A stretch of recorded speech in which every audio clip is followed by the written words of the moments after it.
ಅರ್ಪಿಸ್ತಾ ಇದ್ದೀನಿ. ಈ ಒಂದು ಸಂದರ್ಭದಲ್ಲಿ ನಮ್ಮ ನೇಕಾರ ಸಹೋದರರು, ಸಹೋದರಿಯರು, ಅಕ್ಕ ತಂಗಿಯರು ಹಾಗೂ ಅಣ್ಣ ತಮ್ಮಂದಿರು ಹೆಚ್ಚಿನ ಭಾವೈಕ್ಯತೆಯಿಂದ ಜೋರಾದ ಚಪ್ಪಾಳೆಯೊಂದಿಗೆ ಈ ಕಾರ್ಯಕ್ರಮವನ್ನು ಉದ್ಘಾಟಿಸಬೇಕು ಅಂತ ಕೇಳ್ಕೊಳ್ತಾ ಇದ್ದೀನಿ. KH ಮುನಿಯಪ್ಪ ಅವರು ಹೈದರಾಬಾದಿಗೆ ಹೋಗಿ ಬರುವುದು ತಡ ಆಗಿರೋದ್ರಿಂದ ಅವರು ಇವತ್ತು ಬರಲಿಕ್ಕೆ ಸಾಧ್ಯ ಆಗಿಲ್ಲ. ಬಹುಶಃ ನಾವು ನಿರೀಕ್ಷೆಯಲ್ಲಿದ್ದೀವಿ, ಅವರು ಬರಬಹುದು ಅನ್ನೋಂಥ ನಿರೀಕ್ಷೆಯಲ್ಲಿದ್ದೀವಿ. ಹಾಗೆ ವೀರಪ್ಪ ಮೊಯ್ಲಿ ಅವರಿಗೆ ಅನಾರೋಗ್ಯದ ಕಾರಣ ಅವರು ಇವತ್ತು ಬರಲಿಕ್ಕೆ ಸಾಧ್ಯ ಆಗಿಲ್ಲ. ಹಾಗೆ ಶಿವಾನಂದ ಪಾಟೀಲ್ ಅವರು ಆ ಭಾಗದಲ್ಲಿ ವೈಕುಂಠ ಏಕಾದಶಿ ಕಾರ್ಯಕ್ರಮಗಳು ತುಂಬಾ ವಿಜೃಂಭಣೆಯಿಂದ ನಡೀತಾ ಇರೋದ್ರಿಂದ ಈ ಸಭೆಯ ಅಧ್ಯಕ್ಷತೆ ವಹಿಸಿರ್ತಕ್ಕಂಥ ಮಾಜಿ ಶಾಸಕರು, ಹಿರಿಯ ರಾಜಕಾರಣಿ, ನಮ್ಮೆಲ್ಲರ ನೆಚ್ಚಿನ ವೆಂಕಟರಮಣಯ್ಯನವರೇ ಹಾಗೂ ನೇಕಾರ ಹೋರಾಟ ಸಮಿತಿಯ ಅಧ್ಯಕ್ಷರೇ ಹಾಗೂ ಎಲ್ಲ ವೇದಿಕೆ ಮೇಲೆ ಇರ್ತಕ್ಕಂಥ ಗಣ್ಯರೇ, ಬಂಧುಗಳೇ, ನಾನು ಕಳೆದ 40-45 ವರ್ಷ ಒಂದು ಹೋರಾಟದ ಜೀವನದಲ್ಲಿದ್ದೇನೆ. ಈ ಸಂದರ್ಭದಲ್ಲಿ ಒಂದೆರಡು ವಿಚಾರಗಳನ್ನು ಜ್ಞಾಪಿಸ್ಕೊಳ್ಳಿಕ್ಕೆ ಇಷ್ಟಪಡ್ತೇನೆ.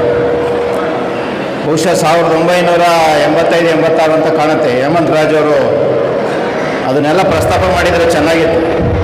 ದೊಡ್ಡಬಳ್ಳಾಪುರದಲ್ಲಿ ನೇಯ್ಗೆ ಉದ್ಯಮ ಬಿಕ್ಕಟ್ಟಿಗೆ ಬಂದಾಗ ನಾವು ಮೊದಲು ಮಹಿಳಾ ಸಮಾಜದಲ್ಲಿ ನಮಗೆ ಆಗ ಟೌನ್ ಹಾಲ್ ಬಿಟ್ಟರೆ ಸೇರಲಿಕ್ಕೆ ಜಾಗ ಇದ್ದಿದ್ದು ಮಹಿಳಾ ಸಮಾಜದಲ್ಲಿ.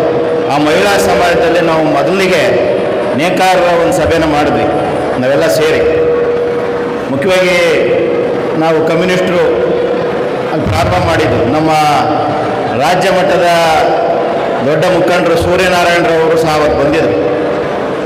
ಈ ನೇಯ್ಗೆ ಬಿಕ್ಕಟ್ಟಿನಲ್ಲೇ ಇದೆ, ಯಾವಾಗಲೂ ಏರಿಳಿತ. ಒಂದಷ್ಟು ದಿನ ಚೆನ್ನಾಗಿರುತ್ತೆ, ಒಂದಷ್ಟು ದಿನ ಬಿಕ್ಕಟ್ಟಿನಲ್ಲಿ ಸಿಗುತ್ತೆ. ಸೊ ಅದರಿಂದ ನೇಯ್ಗೆ ಉದ್ಯಮ ಬಿಕ್ಕಟ್ಟಿನಲ್ಲಿರುವಾಗ ಬಿಕ್ಕಟ್ಟಿಗೆ ಪರಿಹಾರ ಹುಡುಕಬೇಕು ಅಂಥೇಳಿ ಕೊನೆಗೆ ಅಂತಿಮವಾಗಿ ನೇಕಾರ ಹೋರಾಟ ಸಮಿತಿ ಪ್ರಾರಂಭ ಆಯಿತು. ನಾನು ಇನ್ನೂ ಒಬ್ಬರನ್ನ ನೆನೆಸ್ಕೊಳ್ಳಿಕ್ಕೆ ಇಷ್ಟಪಡ್ತೇನೆ. ನಮ್ಮ KC ಗೋಪಾಲ್ ಅವರ ಮನೆಯಲ್ಲಿ ನಾವು ಸೇರಿ ತುಂಬ ಚರ್ಚೆ ಮಾಡಿ ನೇಕಾರ ಹೋರಾಟ ಸಮಿತಿಯನ್ನು, ಅದರ ರೂಪರೇಷೆಗಳನ್ನು, ಹೋರಾಟಗಳನ್ನು ಹುಟ್ಟಾಕಿದ್ವಿ ನಾವು.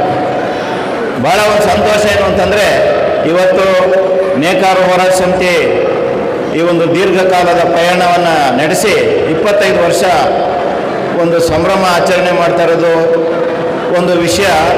ಮತ್ತು ಆ ನೇಕಾರ ಹೋರಾಟ ಸಮಿತಿಯ ಪ್ರಾರಂಭದಿಂದಲೂ ಸಹ ನಾನು ಪರೋಕ್ಷವಾಗಿ ಪ್ರತ್ಯಕ್ಷವಾಗಿ ಆ ಹೋರಾಟ ಸಮಿತಿಯ ಎಲ್ಲ ಚಟುವಟಿಕೆ ಹೋರಾಟಗಳಲ್ಲಿ ನಾನು ಸಹ ಒಂದು ದೀರ್ಘಕಾಲ ಭಾಗವಹಿಸಿದ್ದೇನೆ. ಒಂದೆರಡು ವಿಚಾರಗಳನ್ನು ಹೇಳಿ ನಾನು ಮಾತು ಮುಗಿಸ್ತೇನೆ. ಬಂಧುಗಳೇ, ಇದು ನೇಯ್ಗೆ ಉದ್ಯಮ ಅಂತಕ್ಕಂಥದ್ದು ಇವತ್ತು ಗೃಹ ಕೈಗಾರಿಕೆ. ನಾವು ಭಾಳ ಜನ ಎಲ್ಲ ಮನೆಯಲ್ಲಿ ಮಾಡ್ತಕ್ಕಂಥ ಕೈಗಾರಿಕೆ.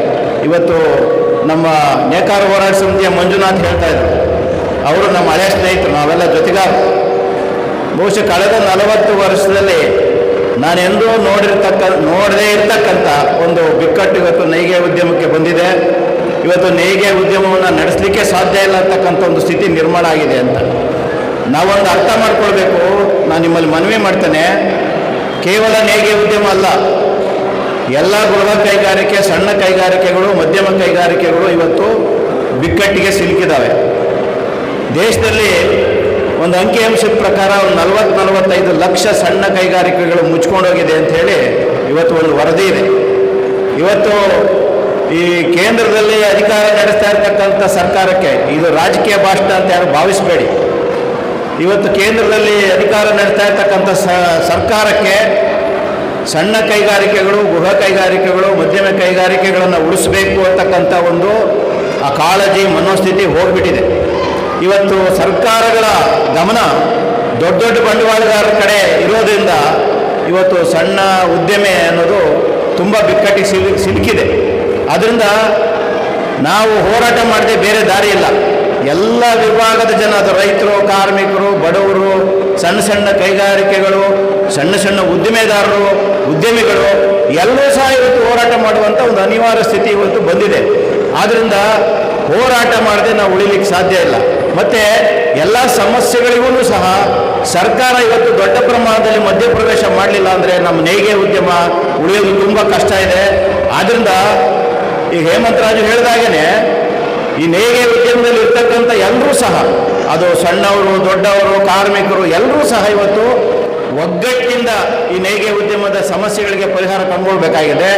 ನಮ್ಮಲ್ಲಿ ಸಂಘ ಭೇದ, ಜಾತಿ ಭೇದ, ಪಕ್ಷ ಭೇದ ಇವನ್ನೆಲ್ಲ ಹೊರಗಿಟ್ಟು ನಾವೆಲ್ಲರೂ ಸಹ ಈ ನೇಯ್ಗೆ ಉದ್ಯಮವನ್ನು ಉಳಿಸಬೇಕು ಅಂತ ಹೇಳಿ ಹೋರಾಟ ಮಾಡುವಂಥ ಒಂದು ಅನಿವಾರ್ಯತೆ ಇವತ್ತು ನಮ್ಮ ಮುಂದೆ ಇದೆ. ಅದರಿಂದ ದಯಮಾಡಿ ನಾವೆಲ್ಲರೂ ಸಹ, ಅದು ರಾಜಕೀಯ ಪಕ್ಷಗಳ ಜವಾಬ್ದಾರಿನೂ ಇದೆ, ಸಂಘ ಸಂಸ್ಥೆಗಳ ಜವಾಬ್ದಾರಿ ಇದೆ. ಯಾಕಂತಂದರೆ ದೊಡ್ಡಬಳ್ಳಾಪುರದಲ್ಲಿ ಬಹಳ ಮುಖ್ಯವಾಗಿ ದೊಡ್ಡಬಳ್ಳಾಪುರದ ಆಧಾರ ಸ್ತಂಭನೇ ನೇಯ್ಗೆ ಉದ್ಯಮ. ಇದಕ್ಕೆ 106 ವರ್ಷಗಳ ಇತಿಹಾಸ ಇದೆ.